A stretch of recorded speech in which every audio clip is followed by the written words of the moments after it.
Thank you all for joining and tuning in. Um, this is a little bit surreal. Actually, yeah, before I share it, this is a little bit surreal. I'm uh really excited. I'm very excited to share this information.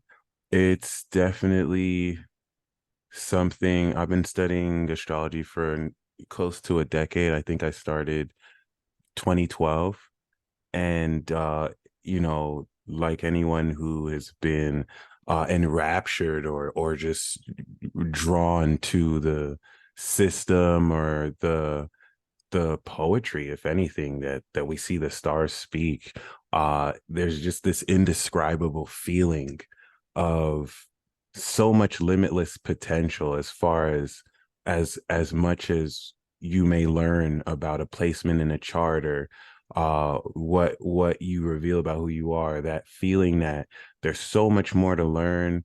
There's just so much of a wealth of knowledge. And that's another thing I've been grateful to see this as like its own form of wealth, as um, knowledge, I would believe, is the highest quality of currency through friendship as well. But yeah, I look forward to sharing this. I'm going to be sharing or presenting this from um, in a PDF I kind of whipped up. This kind of represents the bare version of a course of this name or just the idea I want to kind of push forward. Not that it's really original, but just to bring people more to this awareness, right? And as such, I present you to how to speak astrology. Once again, this is the Peace Dealer, and it's my intention that the concepts that I'll share with you through this presentation confirms what you may already know, or if you're, new to this, really, steers your mind in the right direction as far as how to see this as a craft, and most importantly, how to speak the language. And as such, we'll be going into, you know, understanding what astrology is. I'm sure not everyone here in this chat, as well as myself, has seen very quickly that many people do not understand astrology, from astrophysicists who claim that the dates have shifted to NASA who's saying this even though NASA doesn't have any astrologers, which is just mind-blowing. People who spread disinformation about astrology relative to pitting sidereal versus tropical. um it's so funny too, because I was shared an article. A new study finds that people who study astrology are narcissists and kind of unintelligent. And we're seeing that circulate around when they've posted that like 2 years ago or a year and a half ago. So the whole notion of intentful disinformation on this is, it's not new. I'm sure it's been around since the 60s, 70s, with the whole talk of Ophiuchus being a zodiac sign and all sorts of things. And that's why I'm very grateful. Everything we're doing, this community in and of itself, in hindsight, is so necessary. It's so beautiful. Medicine has research institutions, law has research institutions, all the fields of science. Really, you have disciplines that have been researched and cataloged for years. And similar to psychology, that was seen as a pseudoscience before, it's amazing to see, we don't have those resources. We don't have accredited universities that acknowledge what I consider the purest, highest level of science. I mean, anything can, you could do, you could really derivate a lot from this. And given the Maseroth, our language that we speak, learning that also comes from the stars, the Maseroth being the word of God that really allowed the, texts like the Bible to be astrological treatise, or at least allegory in some way, shape, or fashion. So I really do appreciate, you know, picking up the slack as far as while not having the resources of other, collective organizations, people playing their part and preserving the craft, making sure, it's not lost in translation or disinformation. And just like those, in the past paved the way for us to continue, I think it's amazing how I think everything that everyone's been doing individually, and it'd be nice to see all that come together, just like we're here together right now. So we're going to talk about, really quick about understanding astrology, getting that out the way, the language of astrology, how to apply the understanding towards how to speak it. And then we'll take what we've learned about the language and then I'll apply it and demonstrate it. All right. So without further ado, let us get into this here. So we're going to quickly look into a quick Astro 101 element. First of all, of course, um, you'll hear people say that they don't believe in astrology.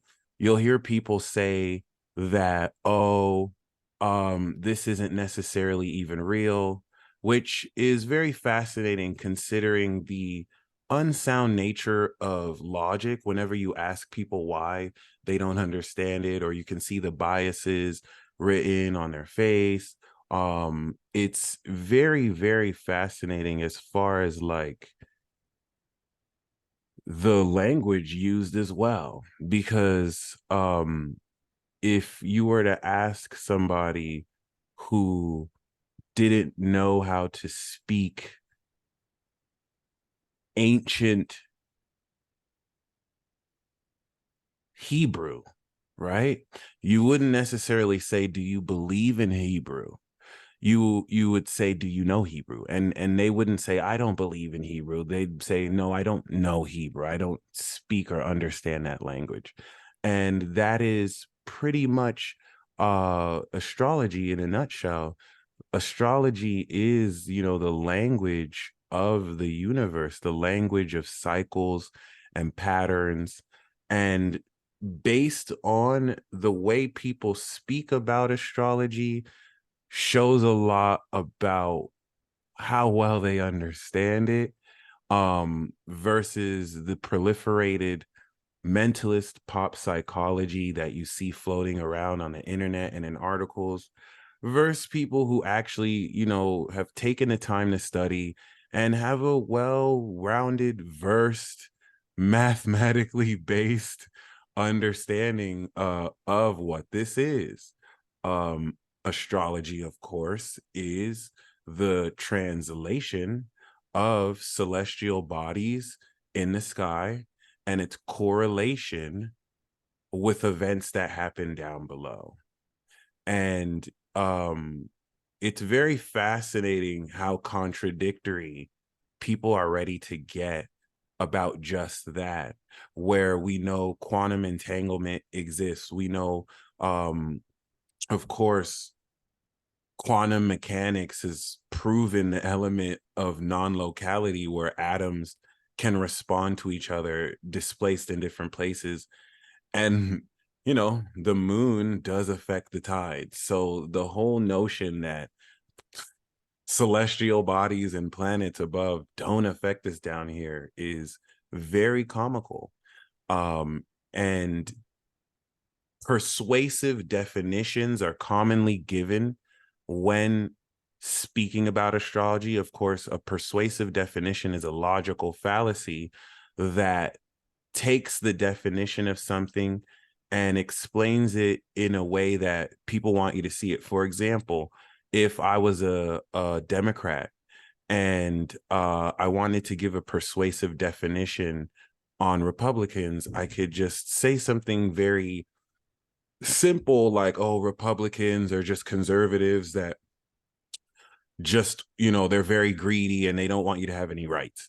And regardless of or if I was a Republican, I could give a persuasive definition against Democrats and be like, oh, Democrats are just liberals who don't have any good values. So what we're seeing here is a definition of something that doesn't necessarily, really explain what it is. And to the person who may not have that understanding, and then you may give in to someone's ethos without appealing to the proper authority, it's no, surprise that we see all this disinformation out about astrology, where people will tell you, oh, the planets don't affect you, there's not mystical rays that kind of move through. And it's important to understand, especially with the historical significance, astrology has shaped so much of culture throughout the Babylonian times, Egypt. Almost every major culture from the Aztecs to the Mayans had their own version of astrology, down to the Dogons, who without telescopes were able to, discern Uranus and Neptune's orbit. And with that being said, we see that Ptolemy, and I think with like the Ptolemy, yeah, if it wasn't the Babylonians, around that period, we see where astrology as we know it now became to form, where they rectified the precession of the equinox. Something that's very important to understand about astrology, where the most and biggest mistake that most people who don't read natal charts, they've never practiced astrology, they've self-admittedly only seen newspaper horoscopes, will mistake constellations for zodiac signs. It's something when I started doing this, I had mistaken too, as that's what was taught to me, until I actually, did some research, and thankfully in learning these things, the answers are really clear. So yeah, constellations that have shifted due to the precession of the equinox versus zodiac signs, which are invisible and not actually visible star groupings. Many people will tell you that astrology is your signs have switched because of this shifting of the equinox relative to, of course, right now, the sun is actually 0 degrees Taurus. So the sun has just entered the zodiac sign of Taurus. However, it is currently still, due to the precession of the equinox, in the constellation of Aries. And so in understanding astrology, one of the most important things to understand is the difference between the invisible zodiac signs and the visible constellations. And that's what brings us, now that we've understood a very simple definition of astrology, once again, the translation of the language that the celestial bodies make through their transits with each other, and its correlation with how that plays down here. In its most simplistic nature, astrology is space meteorology. Weather patterns exist above us, and they directly influence what happens down here. However, the other flip side of this is where we may sometimes give so much power to these transits that we allow them to dictate our life. And that is once again where we can draw a correlation with space meteorology, in that when you really understand astrology and learn to see the synchronicity as well as the significance of transits, it's like a weatherman who predicts the rain. When it rains outside, the rain isn't the reason why I broke up or got back with my ex-girlfriend, right? But it will influence whether I decide to wear a raincoat or go out and just get wet with the rain. Regardless, the decision is on me. I can't say that the rain made me do what I did. Same with, we can't say it's because of Mercury retrograde that I got back with my ex-girlfriend, and now I'm blaming Mercury retrograde because things didn't work out. Mercury retrograde will definitely influence maybe the returning of that ex, but just like the weather, the space weather, it's we have the will, we have the decision making to put this in. So with that being said, what allows astrology to enable us to interpret these things with incredible accuracy down to the degree is the zodiac. Astrology is based on the zodiac, okay? And this is very important because chemistry, you could say, is based on the elements. And if astrology is based on the zodiac and is expressed through a natal chart, chemistry is based on chemical elements, which is expressed through the periodic table.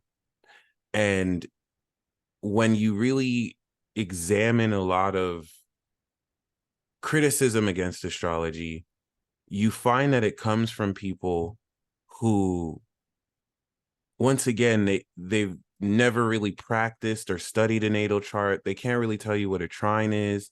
They probably don't know what a progressed chart is, which is no different from me saying that chemistry is pseudoscience, but I've never read a periodic table.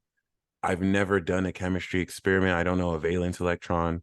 And in understanding the language, what we're going to find out is that most people who don't believe in astrology still speak astrology, but we use different words to speak on the same concept. And I hope to really express that and share that. So astrology is based on the zodiac. It is the zodiac that enables us to read the stars. Once again, the zodiac is not the constellations. Whereas constellations are visible star systems that are not 30 degrees each, the zodiac is created by the intersection of the sun's ecliptic path and the Earth's celestial equator. This gives us the Tropic of Cancer and Capricorn, and those create the seasons. Scientists have begun to figure out that seasons directly affect your temperament. That means, depending on what season you're born, it can influence your personality, characters, and traits, which is very comical because that is quite literally what zodiac signs represent, where the seasons are created through the Tropic of Cancer and Capricorn, broken down into 4 seasons. Each of those 4 seasons represent 90-degree angles because each of those 4 seasons happen over 3 months. This maps out the zodiacal path beginning at 0 degrees Aries. Okay, 0 degrees Aries faithfully happens every year on the Northern Hemisphere around March 20th. One thing we need to be very clear of. So even though the constellations have shifted, the reason why you don't have new zodiac sign dates is because every time it's around March 20th, we have equal day and equal night. We have the spring. This is what makes this a science. It's consistent. It's not subject to change. It's something that we can calculate. The 0 degree mark of Aries resetting that flow of the sun, now coming into the summer solstice, brings in more day than night. Whereas once we step into the equinox and at 180-degree point through Libra, we start to enter more night than day. So now that we know that the sun is 0 degrees Taurus, we know that relative to the zodiac, it has made a full 30-degree travel through Aries, which once again is an imaginary space that is represented by the sun's angle. If we look at the sun as like an hour dial, where we can see whether high noon or that 6 a.m. point, um, Aries kicking off that spring element for the seasons is what allows us to now, as science has discovered, seasons affect temperament. We now have a 360-degree band as the moon will move 1 degree every day. And each of those seasons are broken down into 30 degrees. Each 30 degrees is a 90-degree angle. We have 360. And of course, the calendrical system has aligned with this. So you'll hear people say, oh, we used to have 13 months. Why don't we have 13 months? The 13-month calendar is more based on the lunar cycle, as the moon takes 28 days to orbit around the earth, and this will give us a more cycled experience relative to how its relationship with us here is. But what some people may not realize is that the moon has a 30-day cycle with the sun. And so in using the 12-month calendar, thankfully, even if, we'll see that Augustus, like there's certain months that were changed the name. And also, January wasn't always seen as the first month.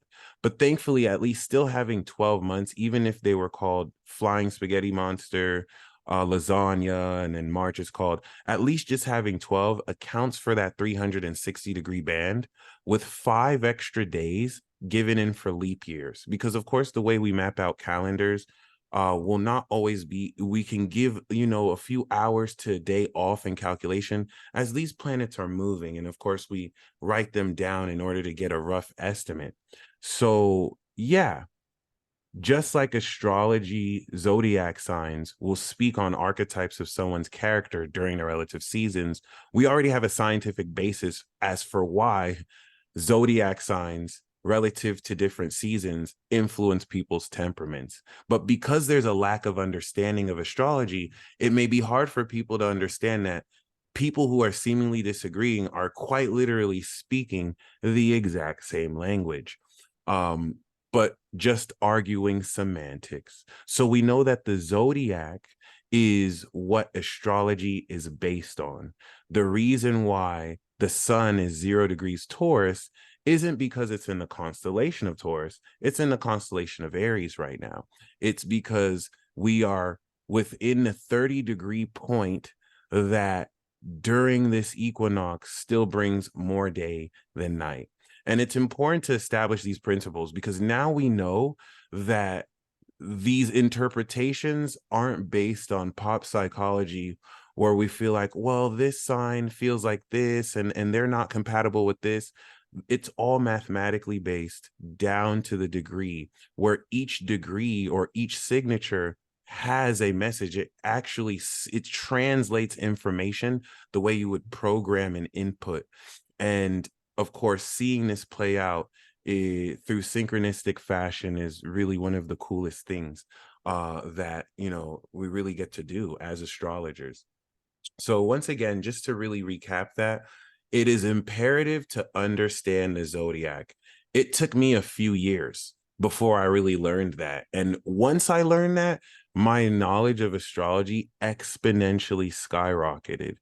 Um, Once again, the zodiac is the intersection between the Earth's celestial equator and the sun's ecliptic path, that 360-degree band that the sun travels yearly, faithfully, as long as the sun always exists, will always create this system, the 360-degree system of the zodiac. All right. With which, of course, the planets in their prospective cycles will now share the language. And what's really cool to see about this is you can look at it like a television show where the outer planets, which we'll speak on, if you were ever to see like a long running sitcom show with many seasons, you know that there's the main characters and then there's certain themes that may occur for like 3 seasons. Like let's say season 3 to 6, Uncle Ralph is living in Aunt Betty's house. And then season 7 to 8, He's been kicked out of Aunt Betty's house, or he moved out, and now he's like living there. Even though there's everything else happening within those 3 seasons, one of the undertones is that one of these characters is here, or there's this kind of prevailing theme. We can see that in the orbits of the planets. Uncle Betty leaving, sorry, uh, the uncle leaving Aunt Betty's house could be like when Pluto leaves a sign and goes into another sign. So we still have perspective cycles and narrative story arcs, but these are the ways with which you can see crystally clear what's meant to happen. Amazing case in point is Pluto entering 0 degrees Capricorn and it being a very monumental year. The year of Barack Obama was elected versus Pluto now coming into Aquarius. And in this ingress, we're seeing yet another shakeup, which makes this really, really, really almost too clear to see its influence. That being said, the bread and butter of astrology are the zodiac signs. And if this, everything we're going to cover in this slide, if this was all you knew, this would already get you started on speaking the language just by studying and learning these principles. So we're going to really talk about them first, and then in the next section of this will apply how to, perform proper conjugation or what kind of words. The zodiac signs obviously represent 12 different states of consciousness. If you would like to say 12 different facets of really the same energy, just like how ice, gas, and liquid can all represent water. They're all connected. No one is an actual zodiac sign. All the zodiac signs exist in your framework. So just as I'm talking right now, I'm unconsciously imagining, analyzing all the actions that I'm taking tie into all the rest of the cardinal signs. And, even though there's the illusion of separation, all these things work in tandem. And in breaking them down to see how they work individually and with each other, it provides a whole host of significance and meaning. And of course, we know that there are 12 zodiac signs. Because once again, Ophiuchus is a constellation. However, the 12 zodiac signs come from, once again, not so much even the equal division of those 490-degree angles, but mainly also the archetypal lesson that's gained through learning the significance of how each sign progresses into the other, making a very flawless journey of the fool, if we want to even look at it like that. Many stories that are written actually follow not only the fool's journey, but archetypalizations of astrology. Astrology for Writers is an amazing book to look into, to really see how, whether people know it or not, they're speaking the language of astrology. But that being said, when you understand that zodiac signs are archetypes, throughout history, there are always axioms and archetypes that represent themselves. And this is where, even if you were to change the name of each zodiac sign, they really just reflect more the archetypes behind them, which we will look into. Of course, the order of this goes from Aries, the first sign, to Pisces, the final sign. And while each represent personality traits and patterns, it's also interesting to see the age development that is very prevalent through each sign. Aries, that would represent 0 to 2 years old, whereas by Sagittarius, that would represent one at the peak of their adulthood, around like their 50s.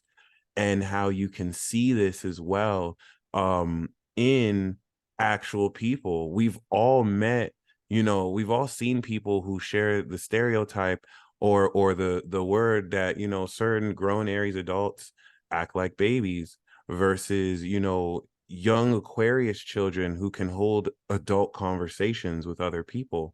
Obviously, The trait of one zodiac sign will not necessarily make up your whole behavior. I like to see it as a graph where some of us choose to focus our potential towards one side or one perspective, or balance it out or concentrate in one sign, but it's still, of course, juxtaposed towards your influence of every single zodiac sign, whether you may develop other elements or not. And speaking of that, that's one of the most important tenets of the zodiac.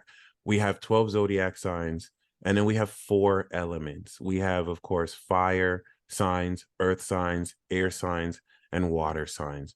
The fire signs are going to represent your spirit, the passion with which instinctually enables you to drive forward your will.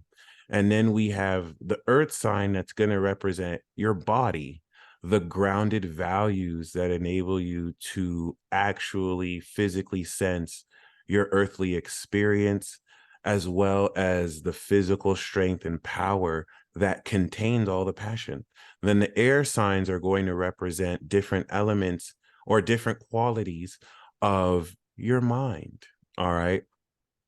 And your ability to communicate and connect with other like minds, or those who may even disagree with you, and what we can do with the creativity of our words.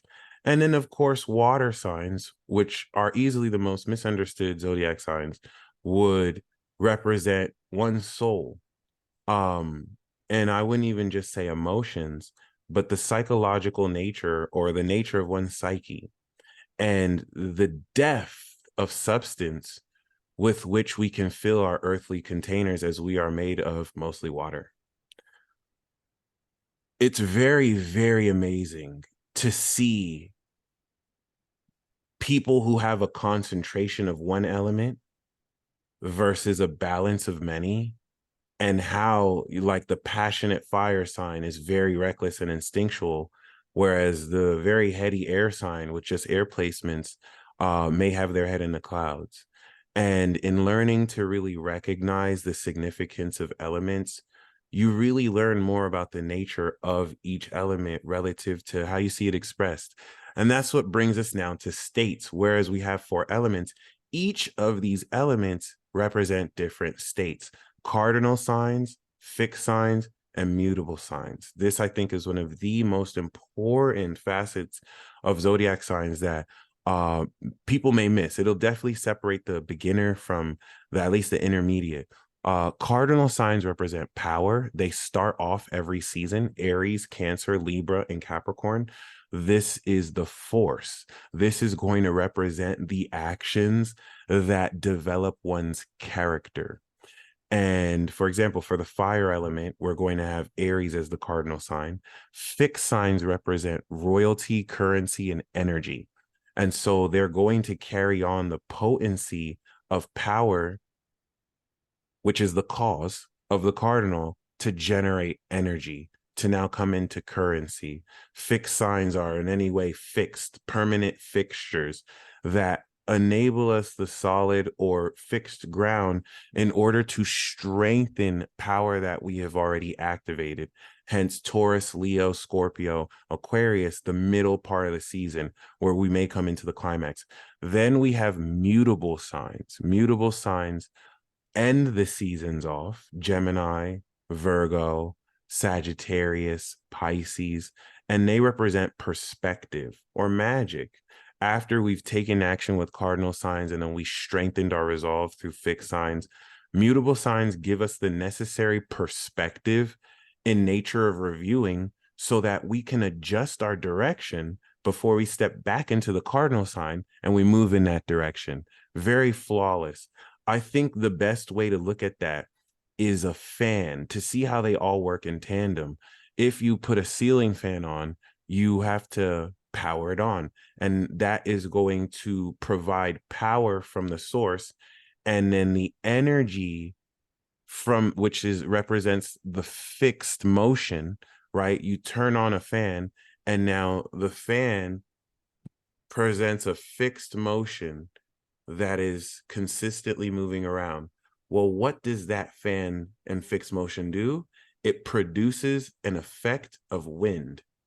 So turning it on would be cardinal, the fixed motion would be the fixed, and then the effect of that is going to be the mutable. This is how they all work together. The power of the sun that ignites the energy, right, that you feel emits the light. The light emitted from the sun is the effect of it shining its light. So if you look at cardinal signs as the cause, mutable signs are always the effect, which we'll talk about when we learn to discern in transits. But it gives you an idea of how each sign expresses itself and functions. Fixed signs are not going to favor change, whereas mutable signs may change too much and not be the most consistent. And cardinal signs always feel like they have to do something because they push things forward.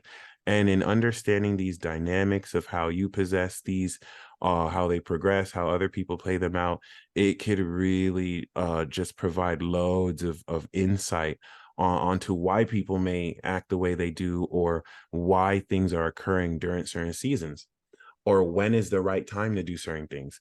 My favorite facet I've been coming to love so much that I learned recently uh, during an astropsychology course, shout out to Glenn Perry, are perspectives.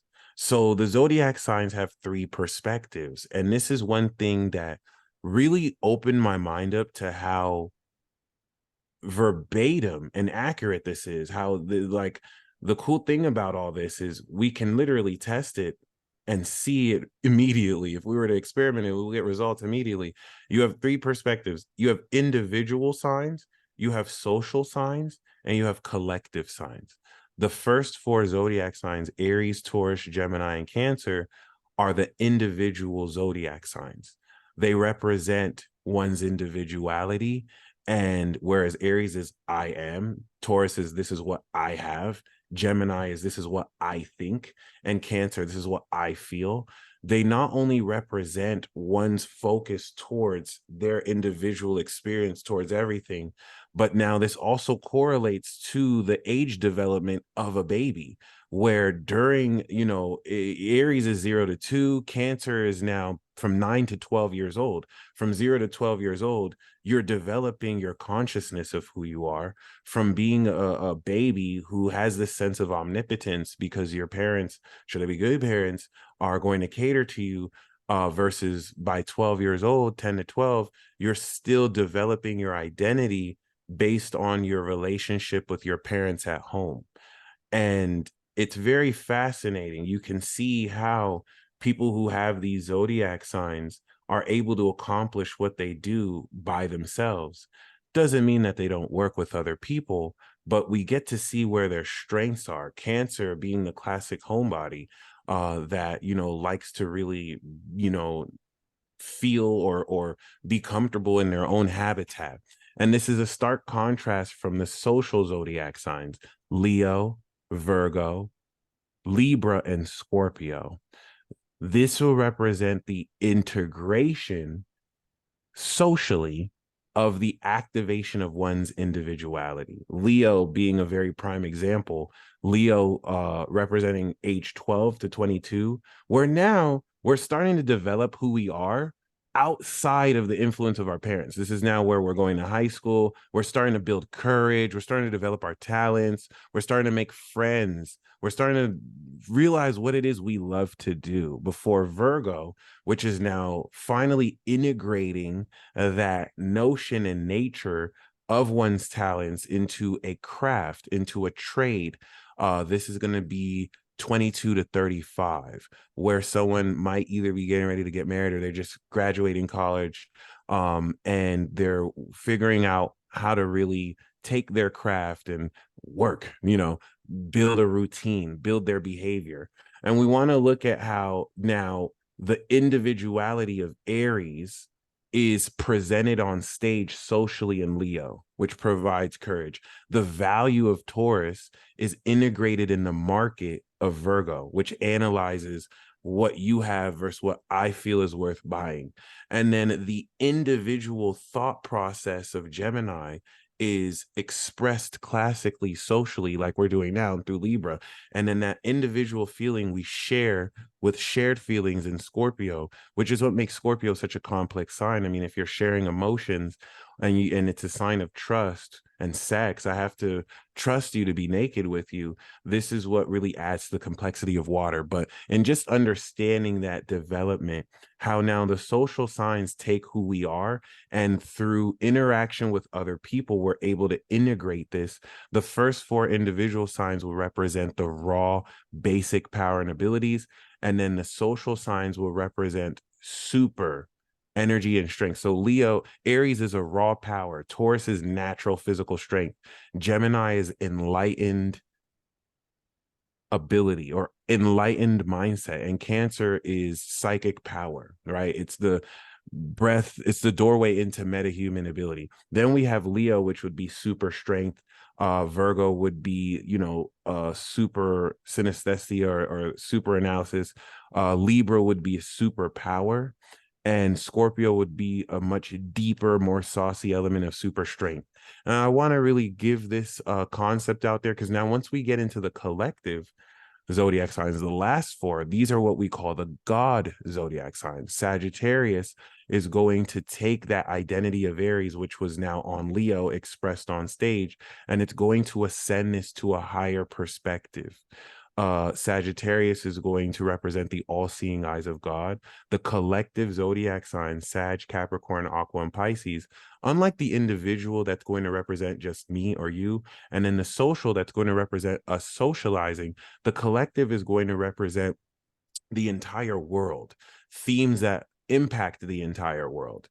This is why during 2020, when we had the stellium in Capricorn, the collective godly earth power, Capricorn, which represents now representation. If you think a government is filled with representatives who represent all of us, right, collectively, this is where Pluto, Jupiter, Saturn in Capricorn initiated events that didn't impact someone in just one social area. Like what happened didn't just happen in Chicago.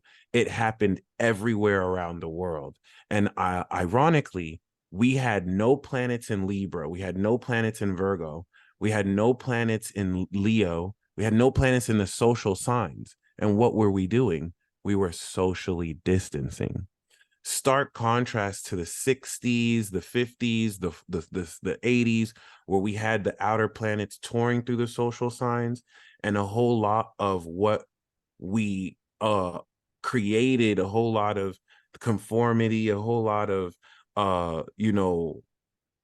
social relevant events and themes that we've experienced through the past decades came from when the social signs were activated.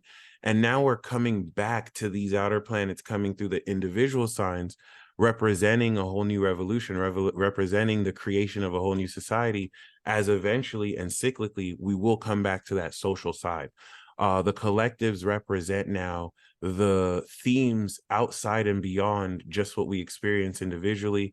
Capricorn extending that vision of Sagittarius towards the integral direction of integrity, the order that puts the law, Libra, in check. And then Aquarius is going to be the mind of God, the universe, the causal realm of the mind outside of this world, the alien. And then Pisces is going to represent the metaphysical through imagination beyond this realm. All right. This is why those with Pisces, sun and moon have extrasensory perception. This is the contrast to Virgo, which is expressly your physical senses through your five senses, versus Pisces, which is going to be the metaphysical. So here we see with Virgo is going to break down a watch into all its individual pieces. And Pisces is going to see how all those individual pieces are correlated and connected into the whole from the collective. Pisces, of course, representing belief, whereas Virgo is analysis. And for you to believe who you are, that leads back into Aries relative to now who you are. I believe, I am. And then we start the cycle again through every waking moment. So we've talked about the four elements, the three states, once again, look into the three perspectives. Individual signs are the first four. Social signs, we know them. They literally develop their identity based on being social with other people. For example, what is a performer without an audience? They would feel empty if a performer did not have an audience to perform to. So this is how Leo develops who they are based on the social interaction. And you have collectives who more govern or oversee, like Aquarius, the humanitarian, how things are connected throughout various social cultures and individuals. And then, of course, we have hemispheres. The zodiac has four hemispheres: northern and southern, and then western and eastern, each contributing to how one expresses themselves. And this is also really good to look at. If you were to look at someone's natal chart and you see they have planets more to the right side of the chart or to the top side of the chart, it literally gives you a powerful idea with which you can see, especially their actions, of how it is they once again present. Whereas the everything to the left side of the chart, the western side of the chart, from like Cap to Aries to Gemini, are going to represent a more self-focused element, where the eastern side, moving socially towards Leo and Libra, are going to really represent a more other focused element or nature. And then the southern hemisphere, from like Aries to Cancer coming to Virgo, is going to represent a more private dynamic, personal to us. And then everything northern, the last seven, is going to represent everything public or outside of us. All right.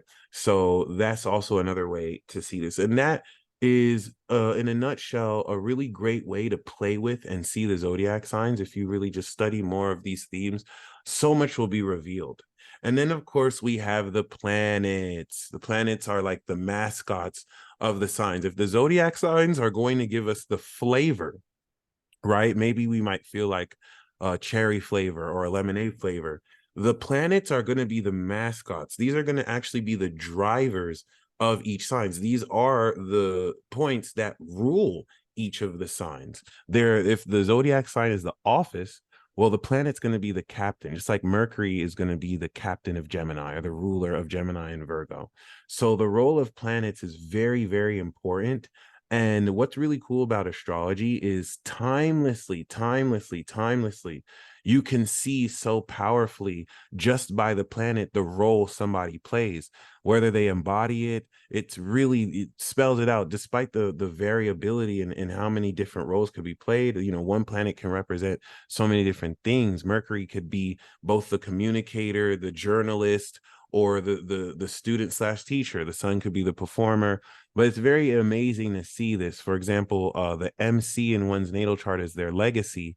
LeBron James has Mars, the god of war, on his MC, and he won an ESPY recently. Mars, of course, with the Mars experiment, will really point towards more athletic or passionate fields. Kylie Jenner has Venus in her 10th house of career, a planet of beauty, and she pretty much got her success selling beauty products. So when you really understand these motifs and themes, you see the language speak itself very clearly to you. And it's very clear you either know the language or you don't know the language. So the role of planets drives everything that we actually, experience in astrology.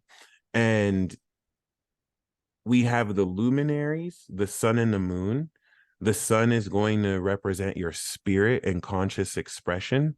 And then we have your moon, which is your soul. This is going to be your subconscious mind and point of receptivity that will not only show you how a nurturing figure like your mother influenced you to be who you are, but your emotional response and reaction to how you feel about things. The spirit with the sun is going to be how you express what's inside your moon. The moon is the core, represents the core of who you are, which is very interesting if you peep the theories about how the moon may have even came to this orbit and what it really is. And then we have the personal planets, Mercury, Venus, and Mars. What's really cool about this is Mars takes 2 years to transit the zodiac, given its retrograde every other year. And then Venus and Mercury take at least a year to transit around the zodiac. What's also really cool is that Mercury represents your brain Venus represents your heart, and then Mars represents your private parts, your desire and action. So they very are personal to us. Our brains are constantly processing. We always update what we love and how we polish it, and desire drives and keeps us moving forward. So personal planets represent themes that are very prevalent and relevant in your everyday life and are close enough to you to deal with. Whereas impersonal planets are going to more deal with more abstractified themes, things that are around you, but can now apply to people generationally and over time. We're, of course, talking about Jupiter, Saturn, Uranus, Neptune, and Pluto. Pluto, with a which is unconscious, you can't see. Neptune is your imagination through the astral realm, and Uranus is your causal mind, that point of genius that represents in a higher faculty of not just your brain, but your mind. All three of those impersonal planets are what we call trans-Saturnian. Saturn is going to represent the totality of the material universe.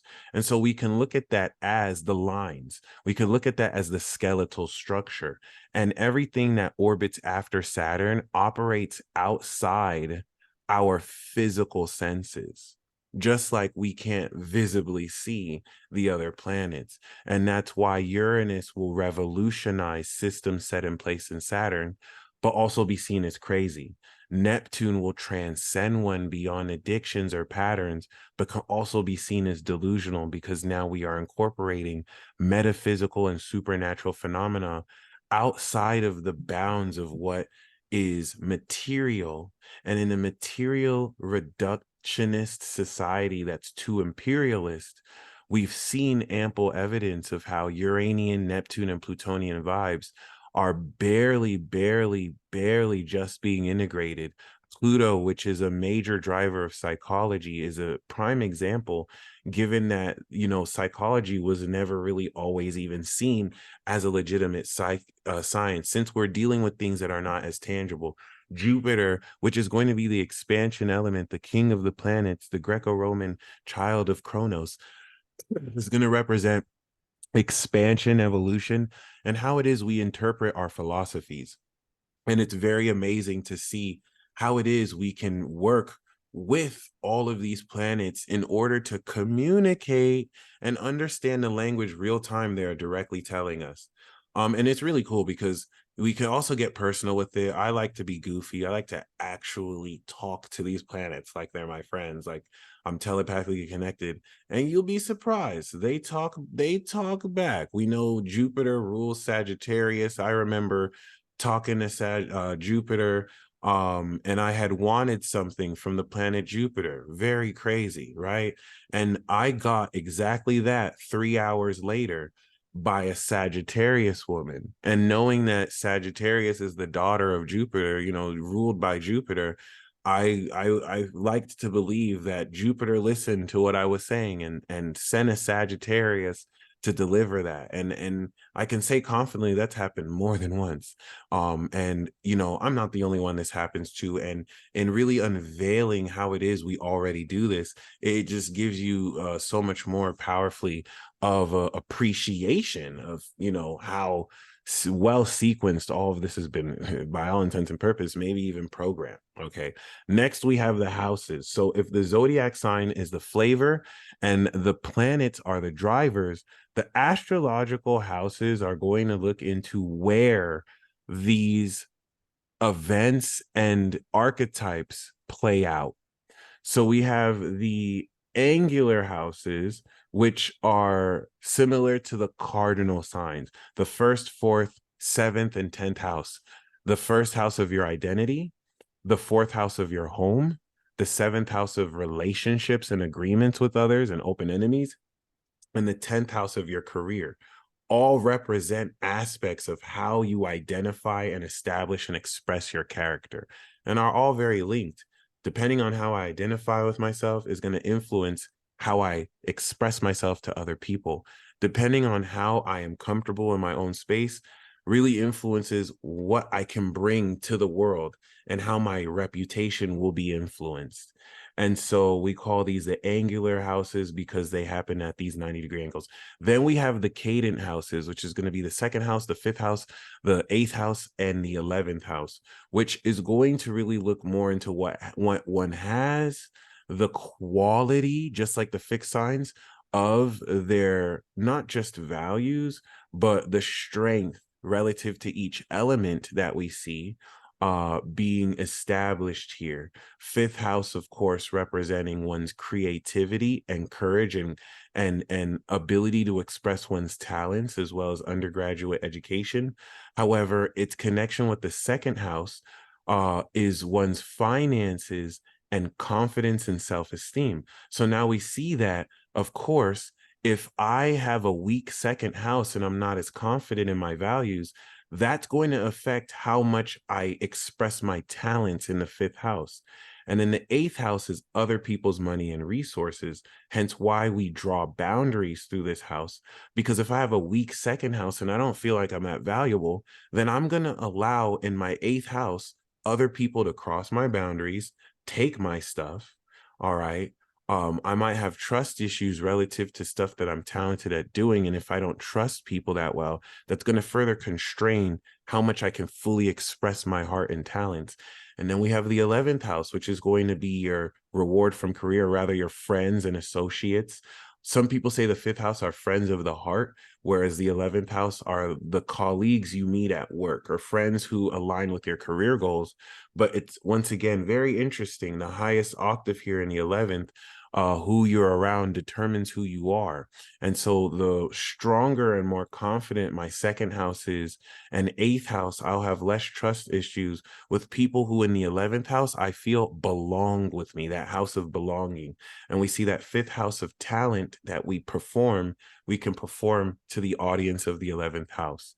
And the eighth house will influence how we take what we're worth and invest in others or be invested by. And that brings us to the succeedant houses. I think very underrated. The third house, the sixth house, the ninth house, and the 12th house, similar to the mutable signs, which will represent attitude and behavioral development. And so this is really where we develop our skills. This is what's going to give you an idea of how things activate and integrate accordingly. The third house is going to take who you are in the first and what you're worth in the second and develop an attitude. It is the house of skill sets. And so the third house, being your immediate environment and neighborhood, is also going to represent the general attitude and mindset with which you'll approach. And what do we know about attitude? Your attitude develops your behavior. That's the sixth house, represented by Virgo. The final point of integration that takes all the first five houses, one's identity, values, attitude, home, and talents, and now integrates this into habits, how it is we live our life. That sixth house, the attitude, develops the behavior, and now skills in the third house can become techniques in the sixth house. And then, of course, the more you develop your behavior and routine, this establishes a philosophical approach towards life. The ninth house, your religion or your philosophy, the way of life with which you move forward, that is based on the integration of how you live your life. This is now where the third house is a house of learning. The ninth house is going to be the house of teaching. And transits through the ninth house are very, very prevalent. Of course, I have ninth house planets as well. So I've been able to see this in my life. My progressed chart, when my progressed moon progressed right on my natal ninth house cusp, was the day I went back to college, ninth house being higher education. And once it had progressed out of it into the 10th house of career, coincidentally, I graduated, which I didn't really realize until after the fact, as I did drop a lot of classes and the road to graduation was not as straightforward. So for it to still be exactly on point, lets us know that there is a consistent basis for this. And the reason why people are very confused is, you guessed it, they just don't know the language. Of course, the 12th house is going to represent one's belief and unconscious habits and beliefs. I can circle back to develop new attitudes and balance one's routine. So now let's apply this. When we look at the language of astrology, how do we now begin to speak astrology? All right. And this is where things get really fun, because once you really get your mind around just certain basic core principles, you're going to realize that many people speak this language every day. They just don't realize the semantic nature of how we're using different words to say the same thing, stereotypes or non-stereotypes included, right?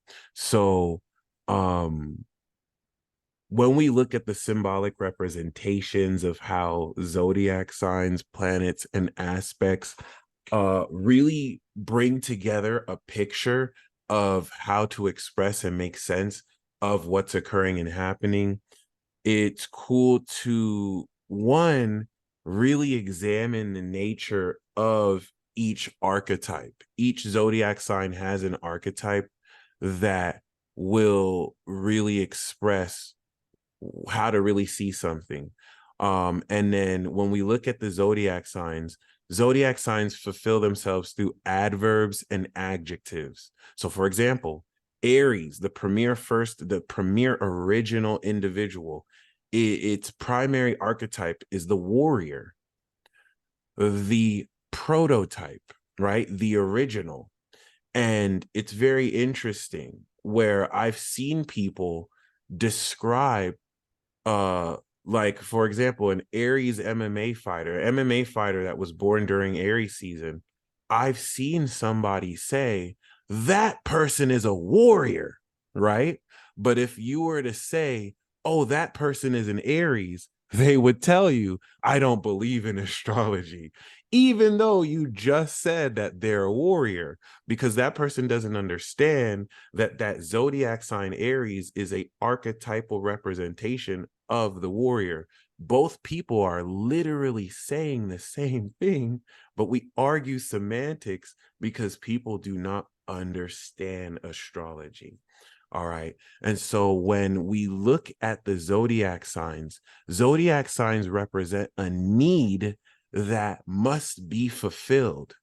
Hence, Aries' need for originality and authenticity can attach the adverb authentically or originally to it. If I'm going to describe, of course, the nature of a new music release that is fresh and hot, especially in its correlation to, let's say, which will integrate with the planets, Mercury in Aries, we're going to say that that person's Mercury needs to express their thoughts originally, authentically.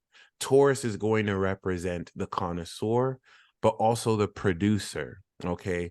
The natural.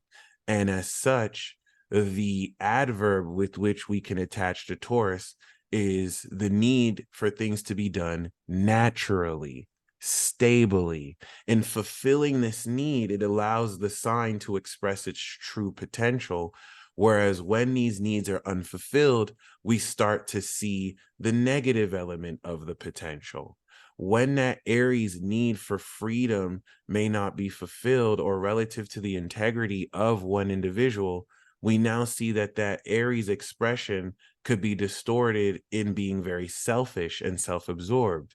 Versus when it is healthily balanced, it's now more inspiring. We now see a range here where a zodiac sign isn't necessarily good or bad, but similar to just like everything in life, there is a full range of possibility. Classic question that's asked is, what zodiac sign cheats the most? Is it Aries? Is it Sagittarius? Is it Pisces? And the answer is Libra and Sagittarius. Totally joking, totally joking. But what we see here is all the zodiac signs cheat. Literally all the zodiac signs cheat. And instead of really now, with the illusion of separation, separating that, oh, this sign cheats more than the other, we can look at them as all one. All the zodiac signs cheat.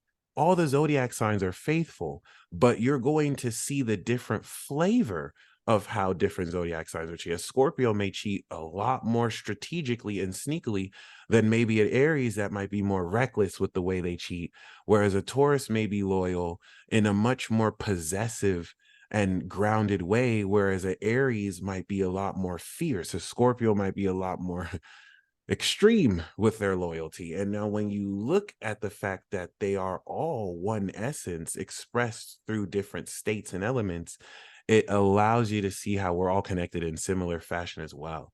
And so as we spoke, how Aries is going to feel the need of things to be done authentically and Taurus naturally, Gemini is going to represent the messenger, as Gemini or is the messenger of the zodiac, and angel means messenger. We look at angel, we give the religious connotation of angels as benevolent beings that are all good. The devil is an angel, so we know angel really just refers more to messenger, the expression of the truth. And as such, Geminis are the angels of the zodiac, the messengers of the zodiac, that enlighten us out of Pluto's cave into deeper explorations of thought. And so the adverb to that is for things, the need for things to be expressed truthfully. All right.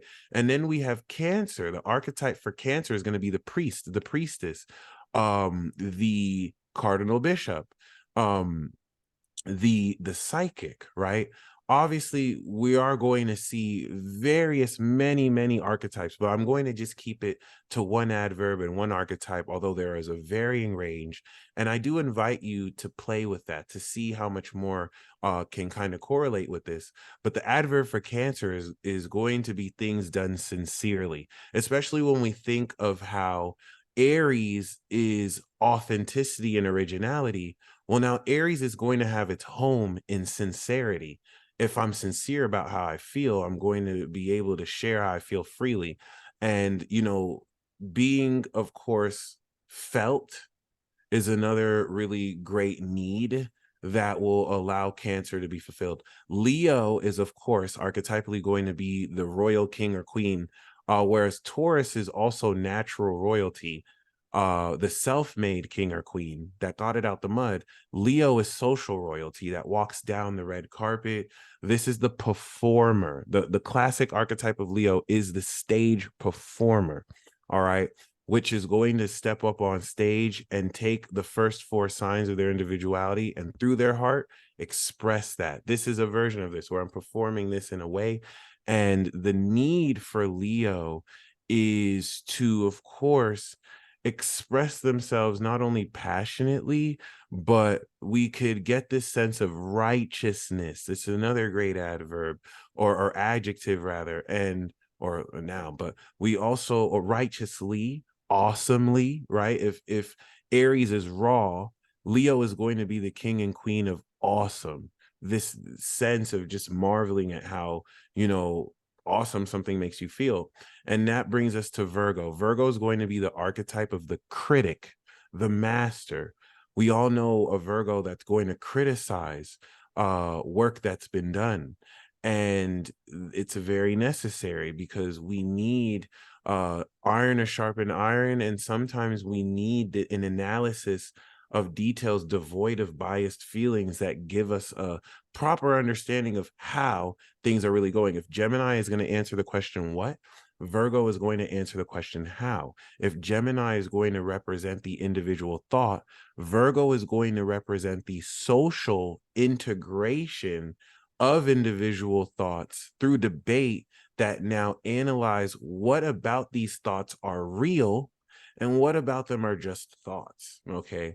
And the need for Virgo is to express this improvement, this integration, this perfection, to do things perfectly, to judge things critically, to perceive things analytically. All right, to really gain those details. And that represents the first 6 zodiac signs.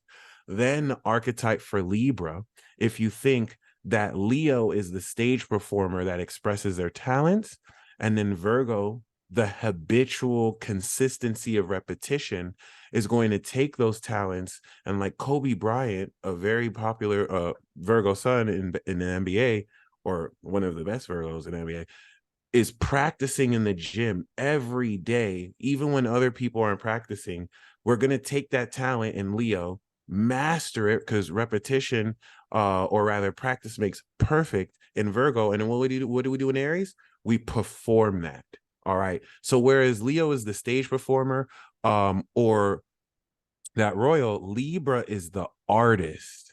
Libra is now going to take the full definition of one's identity in Aries, understanding of who they are in Cancer, their expression of talent in Leo, and then the habits they integrate, and they're going to fully present that, you guessed it, to the other person. Okay, other archetypes for Libra are love goddess, diplomat, maybe even lawyer. I like artist. I think that encapsulates exactly what Libra is. Even if they're an engineer, even if they're a prosecutor, there will always be an artistic nature of how they fully polish, whereas Aries is going to be the raw, rugged, vulgar element. The opposite of that is the polished, classy.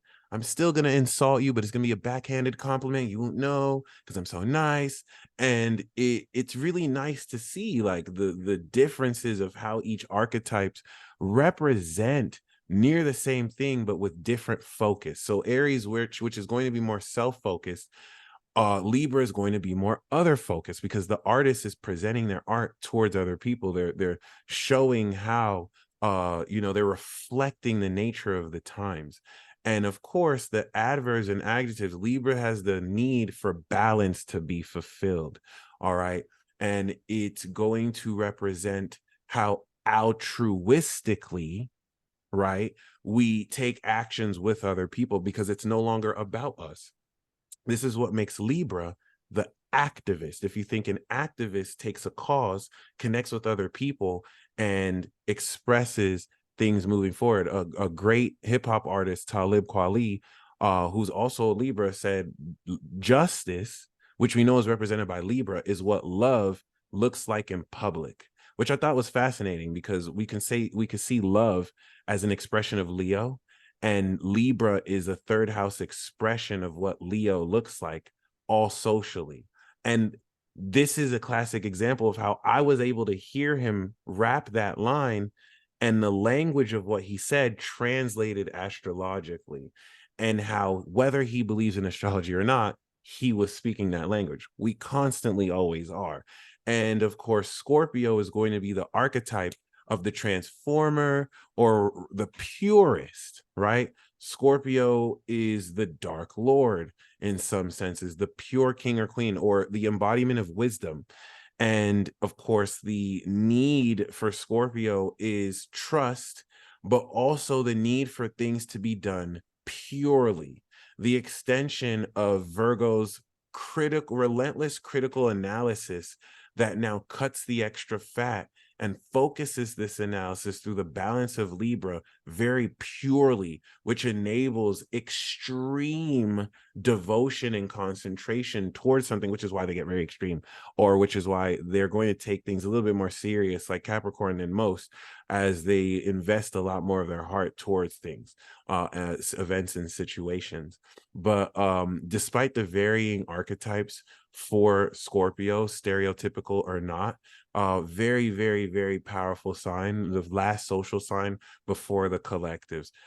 Sagittarius is going to be the archetype of the teacher, of the adventurer, of the ascended being. All right. And whereas Gemini is going to open up the doorway and communicate with neighbors in their immediate environment, in their town, Sagittarius, representing the ninth house, is going to travel and take these ideas to other countries, study and see how different cultures are similar. And we see that now contrast between one's local environment versus a more international environment, or maybe between this planet and now the universe, this whole notion of immediate versus what's beyond us. Hence, Sag is the vision. It needs to fulfill its restlessness, that needs to explore and expand and see higher and do more, given its wild nature. All right. And I think great adverbs for Sagittarius could represent, as a zodiac sign, the need to do things adventurously, the need to do things wildly, or expressing yourself in a very wild way. And then, of course, we have the final three elite zodiac signs: Capricorn, which is the director. So if Taurus is the producer of a movie and Virgo is the critic of that movie, Capricorn is easily the director. They're going to be the ones who are telling the actors what to do, how to act. And we need incredible directors to really capture the vision of Sagittarius and ground it into reality. Of course, the need for Capricorn is success, is integrity, is control and organization. So when we look at transits through Capricorn, when we want to conjugate Capricorn, we're going to say, oh, this was done in organized fashion. This was done very orderly, right? This was done with much integrity. These are words that associate themselves with the archetypal representation of the sign Capricorn, which leads into Aquarius, the extension, the humanitarian extension of these collective actions. Aquarius, which is going to be the celestial, the high nobility, the high kings and queens. But a great archetype for Aquarius is the humanitarian, which is able to study sociologically all sorts of different people while seeing that we're all connected, and really extending the activism of Libra towards how we can express this with everyone all over the world. Aquarius is that point of genius. If Taurus is your physical resources and money, and then Leo is the passionate resources of how charged up you can be. I mean, Leo is its own currency, because the more lit you are and vibey, the more it's going to make, the more fun you can have, the more it adds to the value. Scorpio is going to be the currency of wisdom and trust. And then Aquarius is the currency of knowledge and friendships, right? It's about who you know, not what you know. And the need for Aquarius is, I would say, to express itself uniquely. Whereas Taurus is natural, Aquarius is supernatural. So another great adverb is supernaturally. And that's what makes Aquarius and Pisces the most controversial zodiac signs. Something that, now that Pluto is back in Aquarius, I think will be less controversial. Aquarius and Pisces represent the causal and astral realm outside of the material. So in a materialist reductionist society that only really harps on empiricism and only empiricism, Aquarius is now put in a box of science fiction, and Pisces is put in a box of fantasy, since this represents stuff we can't tangibly touch, like a frequency and a vibration, but is still there, very much so. And that brings us to Pisces, the genie. I like to see the archetype for Pisces as not really even so much the martyr. If Aquarius is the trickster, then Pisces is the troll. But I also like to see them as the divine being. They are either the legend or the fraud, hence the mutable fish. They use their enhanced extrasensory perception to maintain integrity and inspire belief outside of what we think is possible, or to just lie to people and completely fraudulent, and just be completely fraudulent, which I think is a very fascinating. Its need to be fulfilled is not just belief or just kind of sensing the vibes, but whereas Virgo needs that critical analysis, Pisces needs this understanding, similar to Cancer, to be able to correlate and draw everything together. A classic adverb is, albeit vague, whereas Pisces can experience things divinely, or transcendently. All right, anything that makes obsolete and brings us beyond what it currently is, so that we can start the cycle again in Aries, is going to be a Pisces archetype. And that's what brings us to the planets. Okay, planet archetypes now extend on this and are very, very, very, very, very, very significant. I would say in some cases even more than the signs, but they're all correlated. Whereas zodiac signs will focus more on adverbs, the planets are going to focus more on nouns, nominalized nouns, and a verb association. So just like the signs have archetypes, the planets do as well. Mercury, classic example, is going to represent your brain processing. What does your brain do? It thinks. And that's going to be a classic verb associated with Mercury, to think, right? Um, Thinking would be the nominalized noun in a certain sense. Processing. This is where we can actually put language here. So now we know someone who has their Mercury in Taurus, they're going to communicate. That's another verb. They're going to process information naturally. All right. See how we added the Taurus adverb? Naturally, in a grounded fashion. And this is what makes this very exciting. The sun is going to now represent conscious awareness. All right. And the archetype of the sun is going to be like the performer. The archetype of the sun could be the royal king or queen. And that's what's really cool. You're not limited to one archetype. There are many ways with which now I will give like one or two, but you can play with how much more you see. The sun, once again, in representing conscious awareness, classic verb associated that is will. All right. So the sun is going to represent your will, your willpower, um your awareness, to be aware, your conscious, to be conscious. And then the moon is going to represent your subconscious mind and receptivity. So classic archetype of that is literally like the high priestess, or at least, you know, you're the woman in your life, especially if you're a man. The archetype of the moon is going to be that feminine element, whether it's your sister, your mom, your wife, um your girlfriend, regardless as a man or a woman. This is going to be the divine feminine, or we don't even have to say the divine, the feminine receptivity, whereas the sun is going to be the masculine expression, the yin and yang. So a great verb for the moon is to feel, just like Cancer, to be receptive, to understand. um and that's what's going to bring us to God constructs, where with the sun and the moon you could be a vessel or have the power of these alien slash gods. The planets were worshipped as gods, or they could be seen as alien because they're outside of the planet. But this just adds a whole literally supernatural dimension to that. And I'm borrowing from Stephanie Jordan and her website of the alien construct articles. If you type in alien charts and higherselfcommunications.com in Google, you will see that article. Highly recommended read. Very fascinating. But yeah, we see that with Venus. Venus is going to represent one's heart and pleasure and beauty. Okay. To love could be a verb. To polish, to beautify, to make neat, to spend, because Venus could also represent elements of the economy through, you know, money or substance, where Saturn is going to be the economic system. Venus could be the actual quality of the currency, or the value. And then Mars, which is going to represent one's action. Whereas the archetype for Venus is going to be the model, right? The empress, the beautiful, the polished beauty. The archetype for Mars is going to be the warrior, the stepper, the hitman, the gangster. Well, I see Saturn as the gangster, but if that gangster is going to send people to shoot for them, if a commander general is going to send a soldier to march for them, that's going to be Mars. It's going to be that ground level, on the field, ready to deal with it.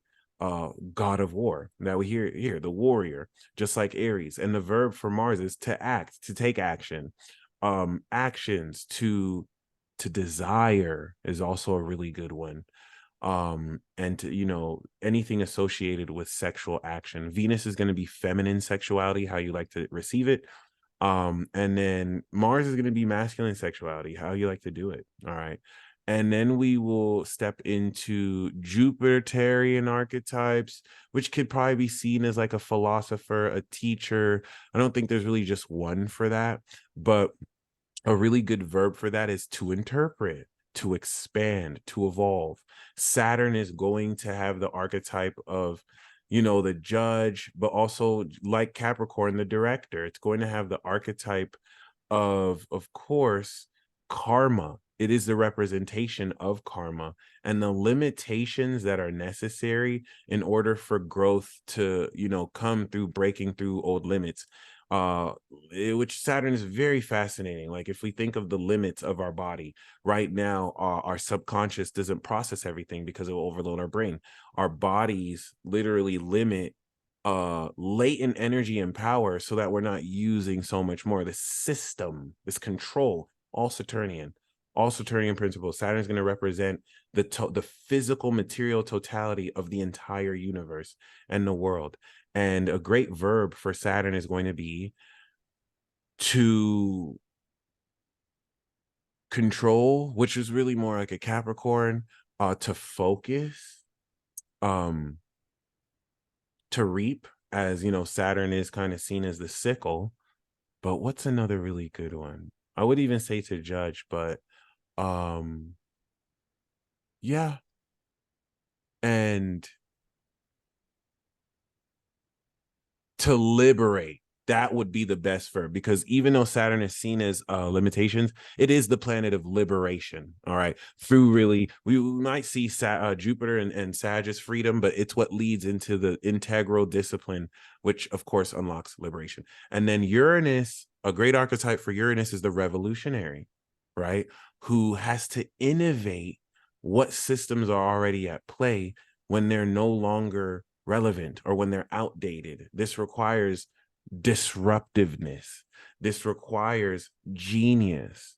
All right. So to innovate is a very amazing Uranus verb. To express genius, to revolutionize, leading us into Neptune, which is going to be like the mystic. I don't even want to say the healer. Some people say that for Pluto. It could also represent the, because I don't want to just say mystic, as there is, once again, without being vague, many different ways we could take Neptune, given its transcendent nature. But what this does is transcend. It allows us to imagine. I think another good archetype for Neptune can be, I was going to say the faith healer or the believer, just like Pisces. But regardless, a good verb for Neptune will be to transcend, to imagine, because Neptune is the point of imagination that influences how we hit the higher upper limits of our psychic abilities and intuitive gifts, as well as access the astral realm to imagine, which is not physical. It's not like you can touch it. It's something we sense and quite literally imagine. And Pluto, of course, can be seen as anywhere from the psychologist to the serial killer or the underworld mob boss. It does represent the depths of the unconscious. And I love to give the verb of awaken. I feel like anything Pluto touches crumbles, but also awakens the deeper element of. Another popular verb is to transform. So these are just basic verbs and archetypes that you can use and build off on when it comes to really, once again, learning how to speak with the planets, just like we did with Mercury. If we know that someone's Venus is in Scorpio, we know that the verb for Venus is love, one of the verbs, and we know that an adverb for Scorpio is purely. So this is someone who loves extremely and purely. They're not someone who is going to be lukewarm and maybe I like you. They're going to extremely love you or not. Now, is that the case with every Venus in Scorpio? Thankfully, there are nuances, as in every planet that someone has different aspects and angles to it. But this is a really good place to start, as well as to also kind of see correlations in how it plays out.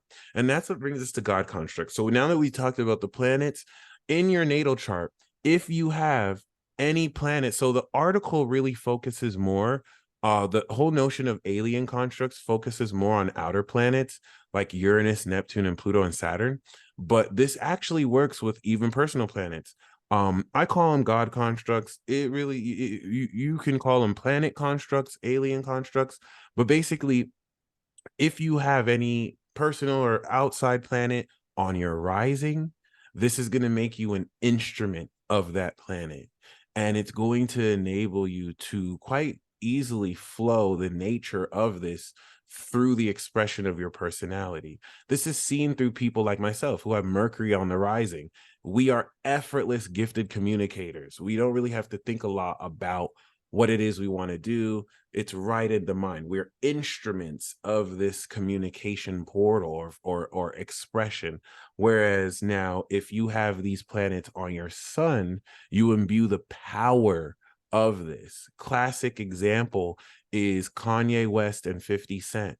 Kanye West told you who he thought he was, Gemini sun, a god. He has the king of the gods, Jupiter, on his sun. And when people realize that constructs like this are not the most uncommon, there are many people born with Jupiter on the sun. I think because of how we take the religious connotation of God as to be seen as something worshipped versus the real connotation of God, which is just a lord, a ruler, someone with responsibility and domain. This is how we kind of see this. Sun Jupiter constructs are always expansion. They're always leveling up. They're always, bringing to the next level everything they touch. 50 Cent has Saturn in Cancer on his sun, in of course in Cancer. Saturn conjunct Sun in Cancer, which not only is like the gangster, but if you think the power, he also wrote a show called Power, the power of this construct. If you think he sold over $100 million selling water, and he has this in a water sign, so you can really see the direct correlations of how these constructs play out. If you have them on the moon, you're a vessel. You're now within your soul, you inhabit the power, energy, or magic of whatever these planets are. For example, moon conjunct Pluto is going to be a vessel of this extremely deep wisdom, should it be in Scorpio, right? Moon Saturn, moon Uranus, even, moon on the Venus, which will represent a very beautiful soul, inner beauty, inward beauty. You're literally a vessel of beauty, and it's beautiful. Moon Juno's vessels of the queen goddess, you see this, you see them in the way they carry themselves. You can even see elements of the raw energy and archetype of this spill through the character in ways that you think are them, but is more just a blend or integration of them. So that's a way to see the planets. Once again, I could do a whole lecture on just constructs alone. Like, they're so fascinating. And if you ever are able to find that article, I would love for you to check it out. So the houses are going to kind of run similar to what we kind of spoke with the signs.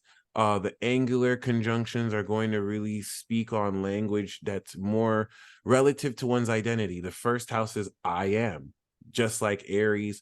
It's how you express your personality. It's going to really represent, relative to the sign and the planets in there or not, what it is you identify with. Whereas the fourth house is going to speak more to not even just your home. I used to think the fourth house was like your physical home, when I'm learning that the fourth house really represents spaces at which you're home in. All right. So what environment do you need in order to feel at home or feel comfortable, whether you're in the desert or in your apartment or home? That's really going to represent the fourth house. It's the house of ancestry. And the ruler of the fourth will also influence the conditions of your death. So it's a very mysterious house. But whereas Cancer is going to really pertain more to, with a great adjective with the moon, feeling, sensing, right? The actual cardinal function of feeling. The fourth house and words to describe it will really deal more with, this person is from here. This person has a foundation here, right? Understanding, coming into a foundational understanding, unlocking. And then the fourth, great words to speak on, the fourth house will deal with private matters. This was done privately, right? Transits through the fourth, this is a great time to really reveal what's done privately. Whereas the 10th house, its opposite, is going to speak towards stuff done publicly, because now this is outside your house in your career field or work. And it's very amazing to see how some of this plays out, where you can have the fourth house in a sign like Capricorn, or you can have Saturn in the fourth house, and now someone works from home, right? We can blend these aspects. The 10th house is going to really speak of your reputation, how it is you're perceived, your legacy, and your successes. So words to describe that, once again, will be like things done publicly, your accomplishments. Oh, this is this person's reputation, especially with the MC. Whereas the 7th house is going to look towards relationships, open enemies, agreements. Language around the 7th house will be you focused, other focused, whereas the 1st house will be me focused. All right. With the cadent conjunctions, 2nd house is going to really refer more to the quality, the self-esteem, what one has. Whereas the 5th house is going to refer to more to someone's talents, what someone is capable of doing, how strong someone is. And then the 8th house language will deal more with trust, investments. I invested in this person. This person's investing in me. I trust this person. I'm dealing. That's another really good word. Dealing. If we're dealing with other people, that's an 8th house theme. Whereas the 11th house language and words around that will deal with belonging. I belong here. These are my friends. This is like the gross pay to the 2nd house. That's the net pay. After, of course, the rewards of career are divvied through everyone who had a part and play in what has been happening. Then we have the succeeding conjugation. 3rd house is going to really represent what you think, what skills you have, what your attitudes are. 6th house is going to really relate more to how things are done. Great verb for that is integrative, integrating this habit, this routine. The 9th house, of course, great verbs for that, or words for that are this person's philosophy, this path, religious path, but also vision, also higher meaning, also looking into, let's say, the philosophy, which I just said, but like also influencing what one teaches, the quality of teaching. And then the 12th house is going to represent isolation, mental hospitals, unconscious habits and beliefs. Given that the 11th house is your social circle, the 12th house is the departure of that, or it's literally the house of bed pleasures. It's you going to sleep. So relative to that, any language that will speak of transcendence, right? Obsolescence, belief. And I really like the Pisces is so diffuse. It's a limitless array. You can use almost any word to kind of really speak to these, but in keeping to the nature of, once again, relative to Pisces, belief, and not doesn't have to be belief in the unknown, but just the capacity to believe, and what one's spirituality is, or how it is they live their lifestyle or believe in their lifestyle. That's how we see these conjugated. Okay, so far we've looked at how to add language to, of course, the symbols and archetypes, and how we can associate archetypes and verbs with the planets, and then, of course, integrate them into what houses they fall into. All right. Just to kind of speak a little bit more of the houses as well. The 5th house, or if we're looking at like where things are going to play out, the 7th house, 5th house, these are going to play out more with other people. The 9th house might play out in a university or a school. 5th house, they say, is undergraduate education. 10th house in a career, you know what I mean? 11th house, going out with friends. 3rd house, if you're in your neighborhood, if you're meeting your neighbors. So, it's not limited to, but really, really good, places to start. 6th house, of course, is also going to speak of your work environment and how it is you build your routine around how you make a living. All right. So let's get to the sun moon signature code tutorial. This is actually, give or take, a bonus that I wanted to include, as far as something really fun that you can use to make more personal your degrees. All you need to know is your natal chart, and you need to know the degree of your sun, and the sign it's in, and the degree of your moon and the zodiac sign it's in. Okay. So we're going to put all those together, and that's going to give you your sun and moon signature code. I'm going to bring this PowerPoint back up, as I'm going to also look into the transit chart to kind of talk about the last section. But yeah, just to kind of share more. So we know that we can determine the sun sign degree with where it falls relative to the ecliptic path and in the moon. So I'm going to come back to this, but basically just to look more into how that works. So for those of you who want to practice this, right? Relative to the degrees,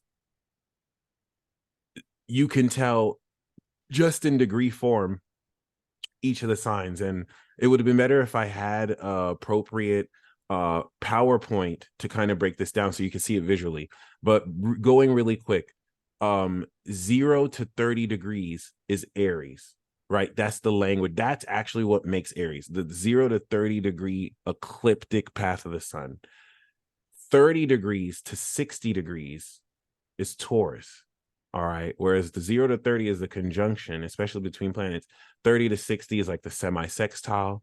And then 60 to 90 is the sextile. Okay. That's going to represent Gemini. We have the first season. That quadrant represents activation. Then we have 90 degrees to 120 degrees. That's integration, beginning with Cancer. Then we have 120 degrees to 150 degrees. That's Leo. Then we have 150 degrees to 180 degrees. That's Virgo.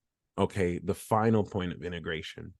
Meaning, if you had your sun at 29 degrees Virgo, technically that Virgo sun is at 179 degrees. So since that's in between 150 to 180, that's a Virgo degree. That represents, of course, the opening quincunx. Okay. Whereas the 120 degrees is an opening trine, and then 90 to 120 Cancer is an opening square. So I'm going to tie in aspects to this. Then we have 180 degrees to 210 degrees, which is Libra. Okay. 0 degrees to 30 is going to be Aries, and then 180 to 210 is Libra. 210, which is the opposition, 210 to 240 degrees, the closing quincunx is going to be Scorpio. 240 degrees to 270 degrees is going to be Sagittarius, right? The closing trine. And then we have the closing square, 270 degrees to 300 degrees, Capricorn. Then we have 300 degrees to 330 degrees, Aquarius, the closing sextile. And then we have, of course, the balsamic phase, 330 degrees to 360 degrees, Pisces. And just knowing these degrees alone, like if you get into an understanding of knowing these degrees with the correlations to the signs, this is going to skyrocket your ability to read transits. Because now if you know that the moon is 10 degrees Virgo and the sun is 10 degrees Sagittarius, you know that the moon is making a 270-degree angle to the sun in Sagittarius. It is making a Capricorn angle in signature. And now we know that we're completing the transit. This allows you to blend more layers into it. And now this makes this highly mathematical. This is why in incorporating these degrees, I'm able to come with the most pinpoint accurate interpretations and predictions, because now, unlike, and this is what will separate the pop psychologist, mentalist, astrologer versus one who's well practiced, one who kind of makes guesses about, well, this is in this sign and this is what's going to happen, versus we know mathematically this is making this of a degree angle, and this angle is translating this language, right? The 180-degree angle is going to equal, through opposition, balance. The 330 to 360-degree angle is going to equal transcendence and release. So now that we've gone through the degrees, you can look at your chart and you'll see that your sun is in a sign and it also has a degree. So if we use my chart as an example, I have a 20-degree Gemini sun. All right.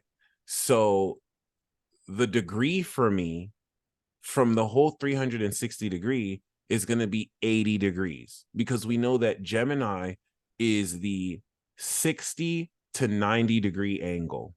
And 20 degrees Gemini means that it's 20 degrees from 60. That means I am the 80th degree. Okay. And then my moon is 23 degrees Capricorn, right? And relative to that, Capricorn is 270 to 300 degrees. 23 from 270 is going to be 293. All right. If I now subtract 293 from 80, this is what's going to give us that sun moon signature. That's 213 degrees. So I know that there is a 213-degree angle from my moon and my sun. Okay. And the sun moon signature I can now give myself is relative to my 20-degree Gemini sun, 213 degrees. And then we can go a step further from that. We know that Scorpio is the 210 to 240-degree angle. And so I have the Scorpio sun moon signature. This is a concept that I'm going to make more literature about and videos about, because it's something that is so prevalent and we may not even realize, and adds so much of a deeper layer. Classic example, for example, is a Libra sun and a Libra moon, right? Who, with the conjunction, yeah, they represent the zodiac sign of Libra, but they actually have an airy signature. So they're still going to be the artistic expression, polished, but they may act and express this signature more like an Aries while still being that sign, just seeing the many layers and nuances that could be added. And then another delineation is, let's say someone has a Libra sun and a moon. There's a difference between, okay, 2-degree Libra sun and a 3-degree Libra moon. We always take the faster moving planet, and that's going to be the signifier of how many degrees away. So the 3-degree Libra moon is merely just 1 degree away from the Libra sun. That will give that person an Aries signature, versus another person who also has a Libra sun and moon, but that person has their sun 2 degrees Libra, but instead of the moon being 3 degrees, their moon is 1 degree Libra. So their moon is right before the new moon. That being said, that person was born with a Pisces signature because their moon is 359 degrees away from that sun point. Now we see two people with the same sun and moon, but one has an Aries signature that was activated right after the new moon, and one has a Pisces signature that was during the balsamic phase before the new moon. And it's really fascinating to see differences of how there are also different techniques. For example, if maybe the moon calculation is in a lower degree than the sun calculation, then it's going to really change significantly the way you can calculate how to do so. You may be able to still just take the higher number and subtract relative to what that is. And I will move forward into expanding on this concept, because there are really cool techniques to just simplify the process. But in its most base sense, what you are calculating is the distance of the moon to your sun. And another example of this is, let's say you have your moon in Aries, right? And then you have your sun 0 degrees Virgo. Okay. So we know that the moon in air, even though the moon is now in a lesser degree than the sun, right? The moon is 0 degrees, and then the sun is 0 degrees Virgo, which we know is 150 degrees. Then we know that the moon is going to be 210 degrees from the sun. This is yet another Scorpio signature. And I think a really great way to do this is we know that between the moon and the sun, there's 150 degrees. If we now subtract that 150 from 360, we get 210. Okay. So if you noticed, we didn't have to subtract 360 when we looked at the degree of my moon versus my sun. And this is where if the moon is, if the sun degree out of all 360 degrees, if the sun degree is less than the moon degree, you merely just subtract the moon degree from the sun degree. If the sun degree is higher than the moon degree, you're going to, of course, subtract the sun from the moon, and then you're going to subtract everything from 360 degrees, or whichever way you are able to really, discern this. But that being said, coming back to the, oh, nice. Coming back to the PowerPoint, now we can step into section 3.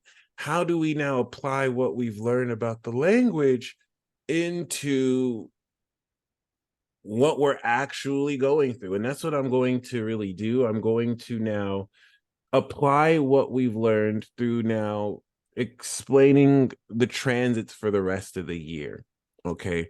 I'm going to speak about the cardinal power awakening relative to Pluto that just finished out of Capricorn, and the North Node and Chiron, which is in Aries, that's going to prepare Saturn and Neptune in Aries. In fact, I was going to just jump to the chart, but let me actually talk about this now, and then we'll do that for the transit. So basically, let's apply all this. So one thing that's really cool about what we're going through is we are awakening cardinal power. 2008 to 2024, Pluto awakened our bodies, and how much more, God level power, whether collectively through everyone or individually, we can not only harness but develop in our characters, awaken more integrity in our character. And that's where Chiron in the North Node in Aries, relative to Jupiter from January of 2023 to May of 2023, has evolved to the next level, our characterization of identity and individuality. So now Chiron is polishing and healing this, while the North Node is unlocking the path we're destined to take in order to awaken more of this power of who we are. And that's what's going to set up Saturn post 2025 to bring in a whole new world order and add on more authority towards individualized rights. This, of course, will transcend with Neptune, and is happening during the fixed energy revolution, the 20-year Pluto in Aquarius transit from 2024 to 2044, extending along what Pluto in Capricorn has awakened in our character. And it's just very exciting overall, because this is a period where, every time Pluto was in Aquarius, we've had revolutions, from the Protestant Revolution to the Russian and French Revolution. All right.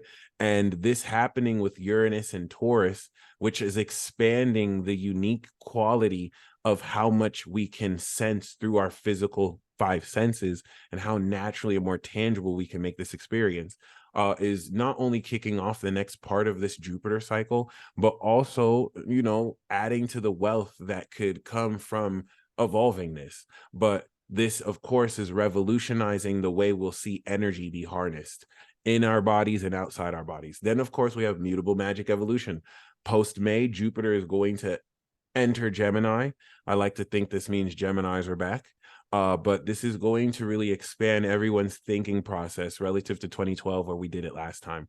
But this time, Uranus will join it later on in 2026, especially with, this says Neptune and Saturn and Pisces transit, but this should really say instead Uranus and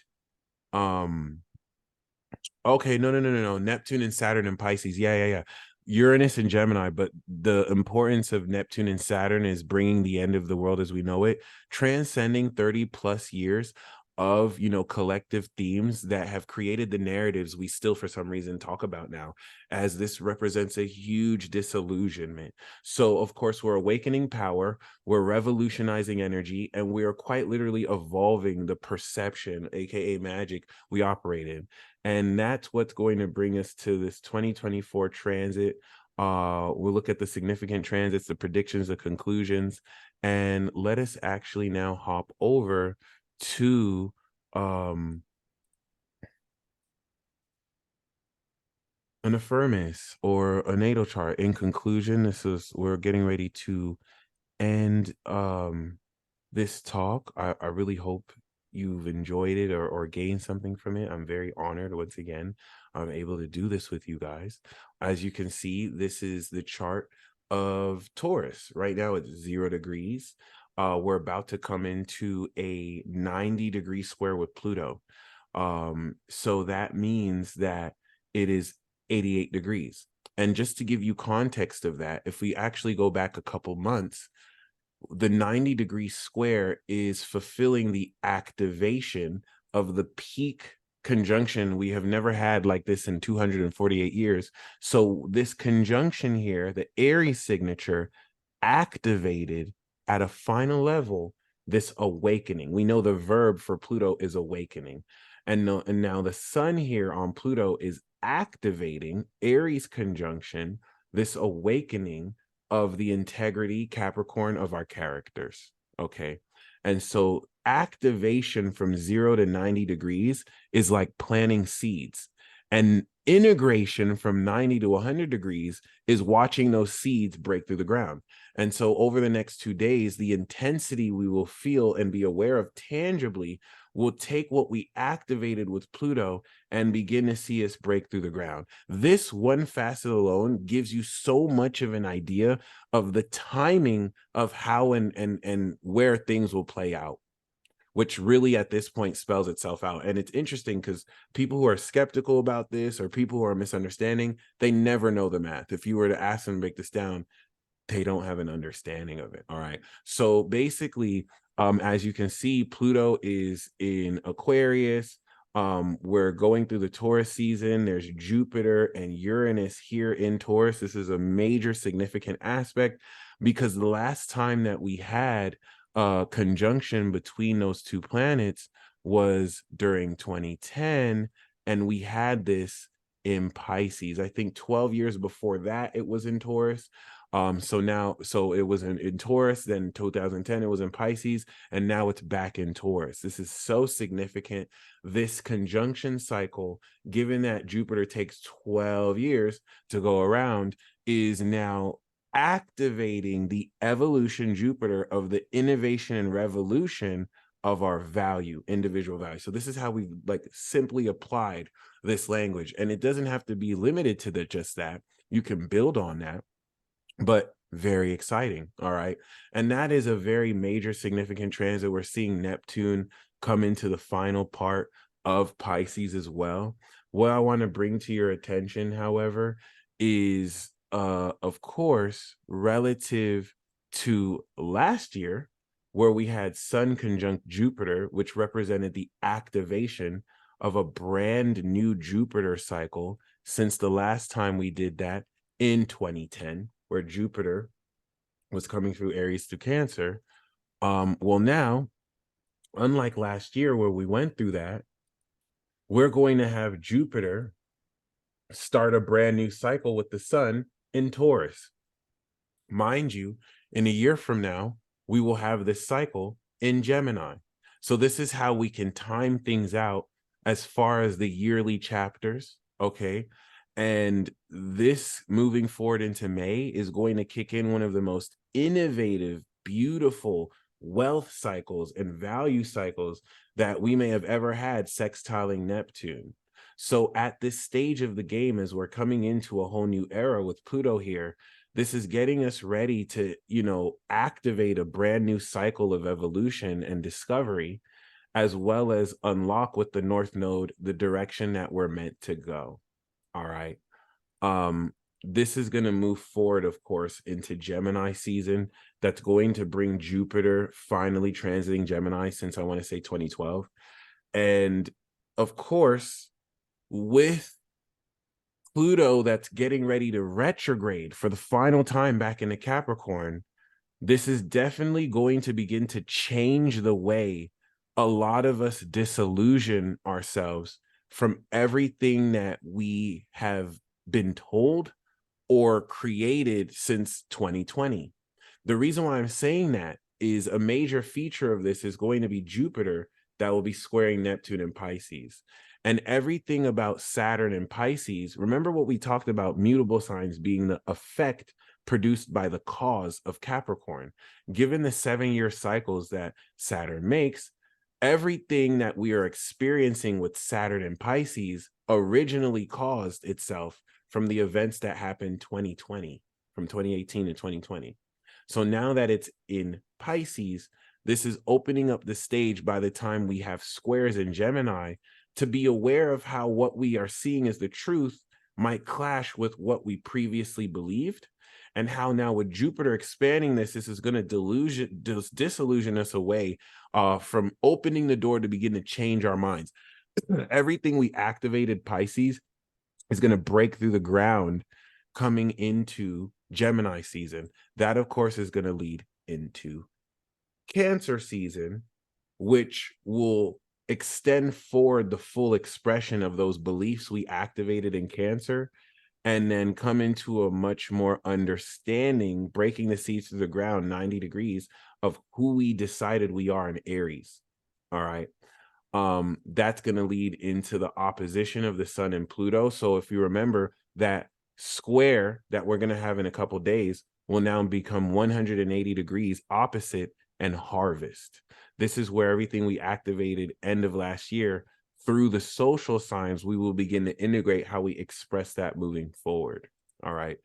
And everything moving forward from August is going to integrate socially everything we've activated individually.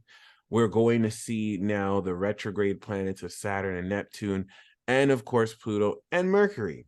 So this, while we are dynamically coming into so much more inspiration and passion relative to this new evolution cycle, and now getting ready to develop how we want to communicate what we've been activating since 2023 and put words to this crucial 17-degree square. By the way, this is going to be very huge because Mars was retrograde last time, 2022, when it was here.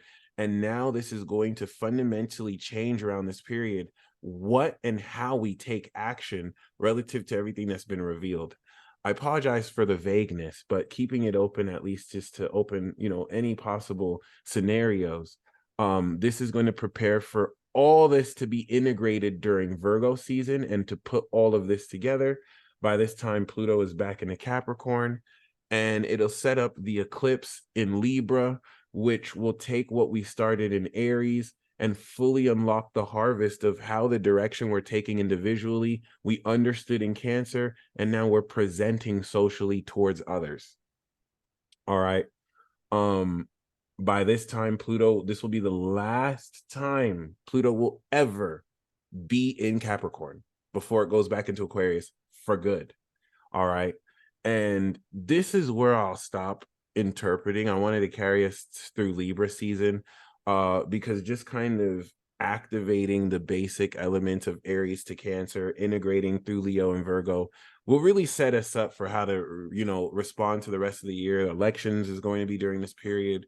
But we do see with 2024, this is a very relevant and powerful year of transitioning us all from one era to the next era. By the time Jupiter goes into Cancer in 2025, Saturn is ready to go into Aries, and by the time it's 2026, Uranus is ready to go into Gemini, and this masculine switching of energies will really set forth a whole new era in contrast to the past few decades. Regardless, thank you guys so much again. I hope this presentation wasn't too boring or anything. I hope this was clear and you were able to learn, gain from it. And yes, thank you for having me, Deborah. This was very beautiful. And you guys stay blessed as always. That was amazing. You are awesome. I love your use of analogies. You are so good with taking the analogies and drawing the pictures. That's amazing. Thank you. And we would love, if you're willing, if you develop this more, if you want to come back and do the sun moon signature stuff with us, we would Right. love to have you back for that. Amazing. Thank you. Thank you. Do you have time for questions? Oh, yes, absolutely. Yes. All right. Does anyone have any questions? If you have any questions at all for Michael, he is willing to. Where is his book? Thank you. Oh my goodness, that was absolutely amazing. Thank you. Oh my goodness. I am in the process of writing books. I'm working on a Astro 101 to 105 course that can be like a short presentation, but I will get to work on a book at least this year or next year, just to get something out for sure. Something, a course. Do you give courses? I mean, I'm do you? currently making them right now. So I'm Okay. finishing up an Astro 101 course that looking for the Yes. and then the signs, something simple enough just to gain the information, but still comprehensive. And I plan to release that for sure this year. I'm going to work on it this month and next month. So Oh, yeah. yes. Deborah, thank you so much for finding this gem. Yeah. Actually, Danielle brought him to us. So we need to thank Danielle. Thank you, Danielle. Yes. And I see Carla's hand up. Yeah, I know your thing said that you were into AstroPsychology. Is that what it says? Yeah. Okay, is that by Dr. Tori? Oh, that's a really good question. So the program that I used was from Dr. Glenn Perry, but I wouldn't be opposed to looking up Dr. Tori if there's another one. But you can find that on Google if you type in like Glenn Perry Astropsychology, or I think AARP. Really great resources there. Okay, thank you. No problem.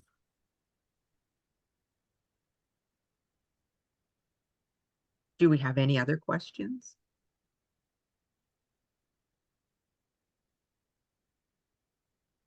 No? Okay.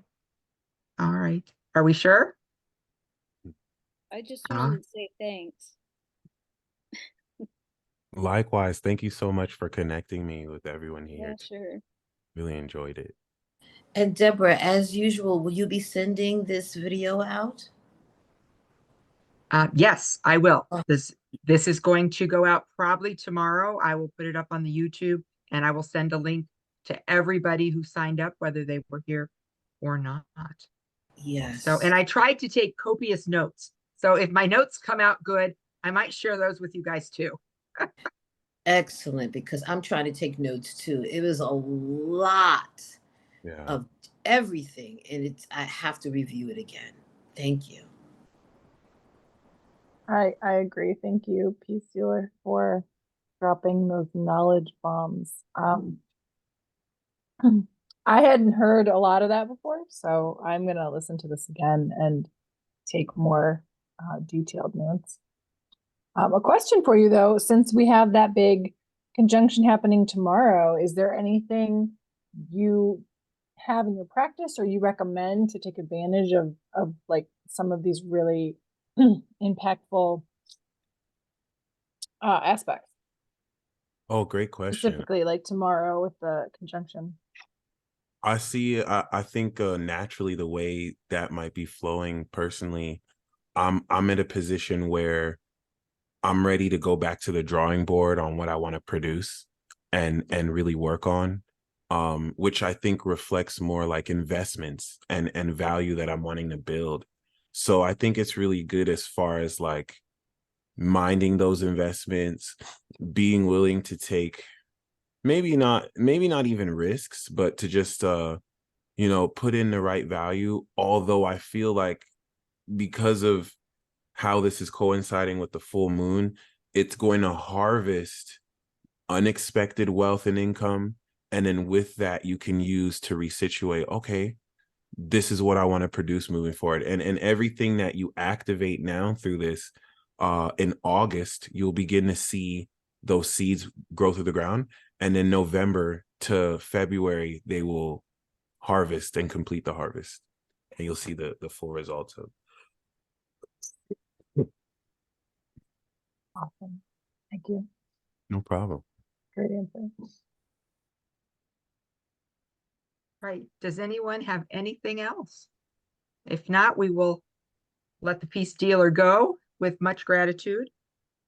And like I said, thank you. This was so enlightening, and I feel expanded. So you definitely gave us wisdom. Oh, that's awesome. I appreciate He was it. amplified by Jupiter. Yeah. Yes. I love that. It's right next to rising. Yeah, very mind expanding. Good to know. Yeah, if anything, I only wish I could I definitely will take you up on that, because there are just certain more slides I wanted to put in there to give you a visual, so you wouldn't have had to take as many notes. But knowing that I can come back, I definitely will expand on these and see what more we could do. Yes, yes. You are 100% invited to come back, because like I said, you just gave us all a huge amount of information, and I love it. I love it. Thank you. Thanks again for having me. Yes. All right. Last call for questions.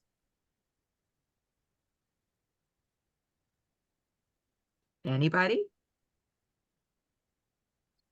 All right. I'm going to end the recording, and we are going to say very much